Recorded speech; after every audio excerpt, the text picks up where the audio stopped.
ജോസിനെ കാണുമ്പോൾ എനിക്ക് ശരിക്കും പറഞ്ഞാൽ കുറച്ച് ദേഷ്യം തോന്നുന്നുണ്ട്. വേറൊന്നുമല്ല, എൻ്റെ കൂടെ ഷട്ടിൽ കളിക്കുന്ന ഒരു മിഥുനുണ്ട്. മിഥുൻ്റെ ഒരു ഫേസ് കട്ടാണ് പുള്ളിക്കുള്ളത്. മിഥുൻ്റെ പ്രശ്നം എന്ന് വെച്ചാൽ മിഥുൻ എൻ്റെ കൂടെ കളിച്ചാലും മിഥുൻ എനിക്കെതിരെ കളിച്ചാലും ഞാൻ തോക്കും. മനസ്സിലായോ? അതായത് എന്നെ തോൽപ്പിക്കാൻ വേണ്ടിയിട്ടുള്ള ഒരു ജന്മം. എനിക്കെതിരെ കളിച്ചാലും പുള്ളി ജയിക്കും, അപ്പോൾ ഞാൻ തോറ്റും. എൻ്റെ കൂടെ നിന്ന് കളിച്ചാലും ഞാൻ തോക്കും. അത് അങ്ങനത്തെ ഒരു അലപ്പി ലഭ്യശ്രീ എന്ന് പറയുന്ന ഒരു ജാതകമാണ്. പുള്ളിക്ക് മാത്രമേ കിട്ടുള്ളൂ, എല്ലാവർക്കും അതില്ല.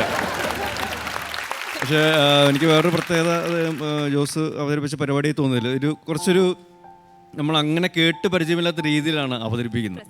ഒരു കുറച്ചുകൂടെ ഒരു സോക്കോൾ നമ്മളൊരു ക്ലീഷ വാക്കാണെങ്കിലും ഒരു ന്യൂജൻ ഫീല് ചിലപ്പോൾ നമുക്ക് കിട്ടാറുണ്ട്. അപ്പോൾ അതൊരു വ്യത്യസ്തമായിട്ട് എനിക്ക് തോന്നി.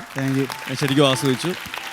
ഇപ്പൊ കൂട്ടുകാരൻ്റെ പേരുള്ളത് കൊണ്ടാണല്ലോ ഉൾക്കൊള്ളാൻ പറ്റുന്നത്. അതുപോലെ തന്നെ പേരൊക്കെ ചിലർക്ക് പല രീതിയിൽ വലിയ ഇമോഷൻ ഉണ്ടാക്കുന്ന സാധനങ്ങളാണ്. അപ്പോൾ ഒരു ദിവസം ഒരു വീട്ടിൽ കള്ളം കയറിയിട്ട് ആ വീട്ടിലെ ചേട്ടനെയും ചേച്ചിയും കൂടെ ഒരു കസേരയിൽ വരിഞ്ഞ് കെട്ടിയിട്ടു. കള്ളം കയറി അവർ കാണേ തന്നെ അലമാര തുറന്നിട്ട് പുള്ളി ചോദിക്കും, ഇതിലെവിടെ താക്കോൽ എവിടെ ഇരിക്കണമെന്നൊക്കെ പുള്ളി പറഞ്ഞു കൊടുക്കും. അങ്ങനെ ഇതെല്ലാം എടുത്തു. അപ്പം ചെറിയാൻ എന്നാണ് ഈ കെട്ടിയിട്ട ഹസ്ബൻഡിൻ്റെ പേര്.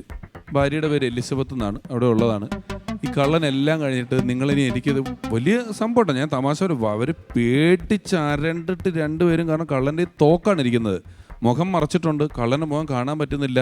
ഇവർ മരണം മുന്നിൽ കണ്ട് വലിയ ഭയത്തോടു കൂടി അവിടെ ഇരിക്കുകയാണ്. കള്ളൻ എല്ലാ സാധനവും മോട്ടിച്ചിട്ട് പറഞ്ഞു, കാരണം ഇവരെ കൊല്ലാതിരുന്നത് ഇത് എവിടെയാണ് എന്തൊക്കെയാണെന്ന് ഇവരെ കൊണ്ട് പറയിക്കാൻ വേണ്ടിയിട്ടാണ്. ഭയപ്പെടുത്തി ഇത് മുഴുവൻ പറഞ്ഞ് എല്ലാം അറിഞ്ഞ ശേഷം കള്ളൻ പറഞ്ഞു, നിങ്ങൾ ഒരു തെളിവിന് പോലും നിങ്ങളിവിടെ ജീവിച്ചിരിക്കുന്നതിനോട് എനിക്ക് യോജിക്കാൻ പറ്റില്ല.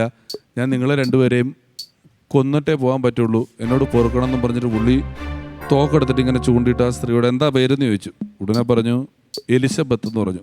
ഉടനെ കള്ളൻ ഒരു സെക്കൻഡ് നിന്നിട്ട് തോക്ക് പതുക്കെ താത്തി പറഞ്ഞു, നിങ്ങളെ എനിക്ക് കൊല്ലാൻ പറ്റില്ല. എന്നാൽ അവർ ചോദിച്ചു എന്താന്ന് ചോദിച്ചു. എൻ്റെ മരിച്ചുപോയ അമ്മയുടെ പേരാണ് എലിസബത്ത്.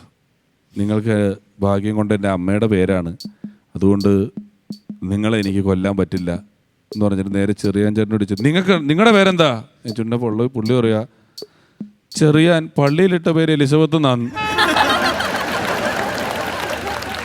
പേരിൻ്റെ കാര്യം പറഞ്ഞപ്പോഴാണ് എനിക്ക് ഒരു സുഹൃത്തുണ്ട്, അനിൽ എന്നാണ് പേര്. ഈ അനിൽ എന്നുള്ള പേര് വളരെ കോമൺ ആണ്. എനിക്ക് ആലപ്പുഴയിൽ തന്നെ 3-4 അനിൽമാരുണ്ട്, ഒരേ പേരുള്ള ഒരുപാട് സുഹൃത്തുക്കളുണ്ട്. അപ്പോൾ ഈ നായകനായിട്ടുള്ള പ്രധാന കഥാപാത്രം അനിൽ എന്നുള്ളത് മൊഹമ്മയിലെ അനിലാണ്. മൊഹമ്മ എന്ന് പറഞ്ഞ ആലപ്പുഴ ഒരു സ്ഥലമാണ്, അവിടെയാണ് ഈ അനിൽ താമസിക്കുന്നത്. വേറൊരു അനിൽ ആലപ്പുഴയിലുണ്ട്, പക്ക പ്രോപ്പർ ആലപ്പുഴക്കാരനാണ് അനിൽ. അപ്പോൾ ഒരു ദിവസം ഈ ആലപ്പുഴക്കാരൻ അനിൽ മൊഹമ്മയിലെ അനിലിനെ വിളിച്ചു. ഞാൻ ആലപ്പുഴക്കാരൻ, ഇത് മൊഹമ്മയിലെ അനിലാന്ന് ചോദിച്ചു. ആലപ്പുഴയിലെ അനിൽ വിളിച്ചിട്ട് ഹലോ അനിലേ എന്ന് വിളിച്ചു. അപ്പോൾ മറ്റേ അനിലെടുത്തിട്ട് ഹലോ അനിലാണ്, ഇതാരാ? അപ്പം ആലപ്പുഴക്കാരൻ അനിൽ പറഞ്ഞു ഞാൻ അനിലാന്ന് പറഞ്ഞു. അപ്പം മൊഹമ്മയിലെ അനിൽ ചോദിച്ചു, ആലപ്പുഴയിലെ അനിലാണോ മൊഹമ്മയിലെ അനിലാണോ എന്ന് ഇവൻ തന്നെ ചോദിച്ചു. അതിൻ്റെ ലോജിക്ക് ഇപ്പോഴും എനിക്ക് മനസ്സിലായിട്ടില്ല, എന്തിനാണ് അവൻ എങ്ങനെ തന്നെ ചോദിച്ചത്.